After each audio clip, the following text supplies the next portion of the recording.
NR India news में आपका स्वागत है। मैं अनामिका। दिन भर की बड़ी खबरों के साथ।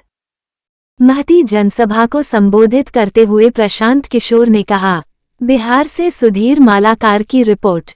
पटना के ऐतिहासिक वेटरनरी ग्राउंड में जन सुराज पार्टी के गठन के बाद उपस्थित जन सैलाब को संबोधित करते हुए प्रशांत किशोर ने शिक्षा व्यवस्था दुरुस्त करने तथा सबको रोजगार मुहैया कराने की वकालत की। महती जनसभा को संबोधित करते हुए प्रशांत किशोर ने कहा, क्या होगा 0 से 15 साल से कम उम्र के आपके जितने बच्चे हैं वो इतना बढ़िया पढ़ लेगा कि उसको बिहार की व्यवस्था पर वो बोझ नहीं बनेगा। हम लोग सरकारी विद्यालय में पढ़े हैं, लेकिन हमको नाली गली नहीं चाहिए, हमको अनाज सरकार से मुफ्त में नहीं चाहिए, क्योंकि हम अपने पैर पर काबिल हो गए हैं। तो पहला लक्ष्य है कि 15 साल से कम उम्र के बच्चों के लिए इतनी अच्छी शिक्षा व्यवस्था बना दी जाए कि आने वाली पीढ़ी में कोई बच्चा बिहार की व्यवस्था पर बोझ न बने। लेकिन जो 15 साल से ज्यादा हो गया, अब तो कैसे पढ़ेगा, वापस नहीं पढ़ सकता है। तो उसके लिए जन सुराज का दूसरा सूत्र है, 15 साल से 50 साल के उम्र तक के लोगों को जो फिर से वापस जाकर पढ़ाई नहीं कर सकता है, उसके लिए जन सुराज का मंत्र है, हर हाथ में उसको सरकारी नौकरी मिले या न मिले।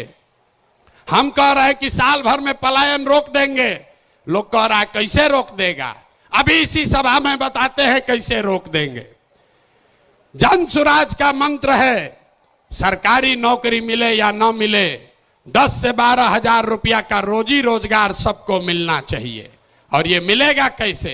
ये मिलेगा पूंजी के ताकत से। ये पूंजी आएगा कहां से?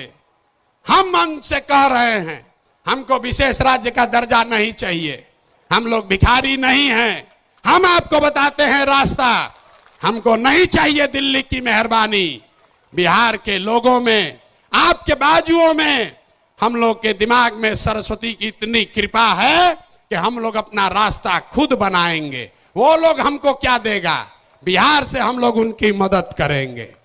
बिहार में जितना बुजुर्ग आदमी है, अब वो न पढ़ सकता है न रोजी रोजगार कर सकता है।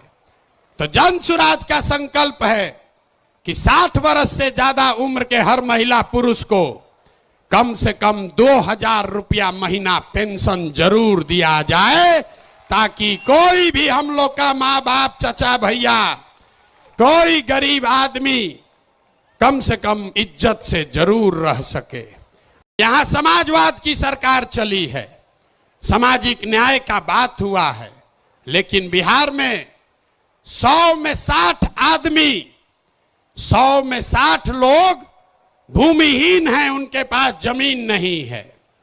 पूरे देश में 100 में सिर्फ 38 आदमी के पास जमीन नहीं है। लेकिन बिहार में भूमि सुधार लागू नहीं होने की वजह से 100 में 60 आदमी भूमिहीन है। इसलिए जन सुराज का एजेंडा है कि अगर किसानों का जीवन सुधारना है तो सबसे पहले भूमि सुधार लागू करना है। और दूसरी बात, मजदूरी। खेती को, बिहार का जो खेती है वो खाने वाला खेती है, इसको कमाने वाला खेती अगर बनाना है तो लोगों को मदद देनी पड़ेगी। गांव देहात में हम लोग क्या कहते हैं? लोग कहता है कि भैया कटिया करने आए हैं, कमाने के लिए लुधियाना जाएंगे, रोपनी करने आए हैं, कमाने के लिए गुजरात जाएंगे। आदमी खेती करने आया है, कहता है कि हम खाने के व्यवस्था करने आए हैं, कमाने के लिए बाहर जाएंगे। तो इस व्यवस्था को बदलने के लिए जन सुराज का मंत्र है कि खाने वाली खेती नहीं, कमाने वाला खेती होना चाहिए। और जितने लोग खाने वाला खेती, धान गेहूं को छोड़कर बढ़िया सब्जी मसाला का खेती में जाएंगे, उसके लिए मजदूरी मुफ्त कर दिया जाएगा।